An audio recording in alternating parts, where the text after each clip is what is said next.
Well done Ranga well done. Sasirekha ఒప్పుకుందన్నమాట, ఇక నడిపిస్తాం. శశిరేఖ స్మగ్లింగ్ చేస్తోందని, ప్రియురాలు గనక చూసి చూడనట్టు ఊరుకుంటున్నాడని చాణక్య మీద కస్టమ్స్ కి ఇన్ఫర్మేషన్ ఇస్తాం. ఉద్యోగం సరిగా చేయనందుకు చాణక్య, స్మగ్లింగ్ చేస్తున్నందుకు శశిరేఖ, ఇద్దరికీ ఉద్యోగాలు పోతాయి.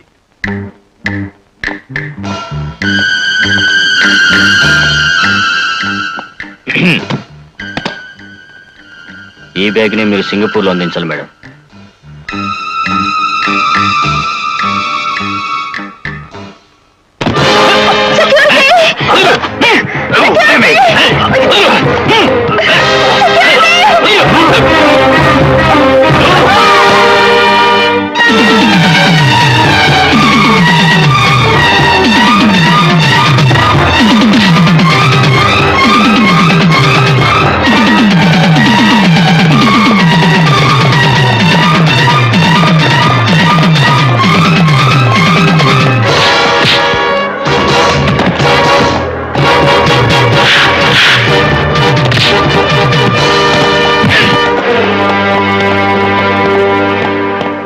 శశి, నేను కాపురానికి వెళ్ళకపోతే నా ఒక్కదానికే నష్టం. కానీ నీకేదన్నా అయితే ఈ ఇంటిల్లపాదికి నష్టం. ఇంకెప్పుడు ఇలాంటి పని చేయకమ్మా. ఇలా వారం రోజులో 10 రోజులో బెడ్ మీద పడుకుంటే ఈ నెల జీతం వస్తుందో రాదో? ఇల్లెలా గడపాలండి? దానికింత ప్రమాదం జరిగినందుకు బాధపడకపోగా అది ఉద్యోగానికి వెళ్ళకపోతే పూటెలా గడుస్తుందా అని కంగారు పడుతున్నావా అమ్మా? దీని నోరే అంతా ఎప్పుడే మాట్లాడాలో తెలుస్తావు. దాన్ని చూసుకోవడానికి దానికి కావాల్సిన వాళ్ళు వచ్చారు. పదండి.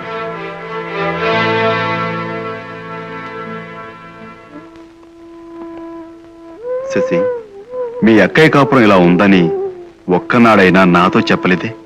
సంతోషాన్ని పంచుకోవచ్చు కానీ బాధల్ని పంచడం సబబు కాదుగా. ఓకే ఓకే, నీ సమస్య నాకు అర్థమైంది.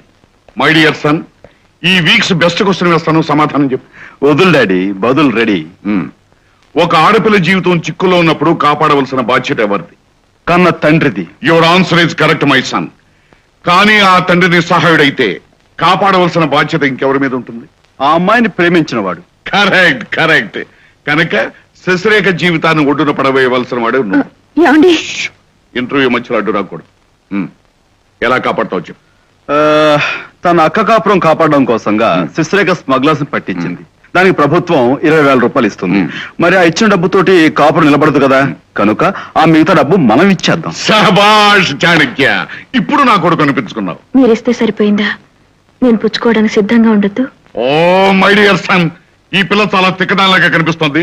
ఇది మీ ఇద్దరు పర్సనల్ గా మాట్లాడి తెలుసుకోవాల్సిన విషయం కదా. మరి వెళ్ళొచ్చు కదా? వెళ్ళాలిగా. నేను వెళ్తున్నాను కదా. వెళ్ళాలి కదా. మరి నువ్వు మాట్లాడి తెలుసుకొస్తావు కదా? తేల్చొస్తా కదా. తెలుసుకురా. Thank you. నా దగ్గర డబ్బు తీసుకుంటే నీకు చిన్నతనమా? మాట్లాడమే. నేను నీ మీద సానుభూతితో ఇవ్వను, జాలిపడి ఇవ్వను, అప్పుగా కూడా ఇవ్వను. మరి కట్నంగా ఇస్తాను. నాకు కట్నంగా ఇస్తారా? చక్రాల్లాంటి నీ కళ్ళకు, అందమైన నీ బుగ్గలకు, మధురమైన నీ పెదాలకు నా మనసే కట్నంగా ఇస్తాను.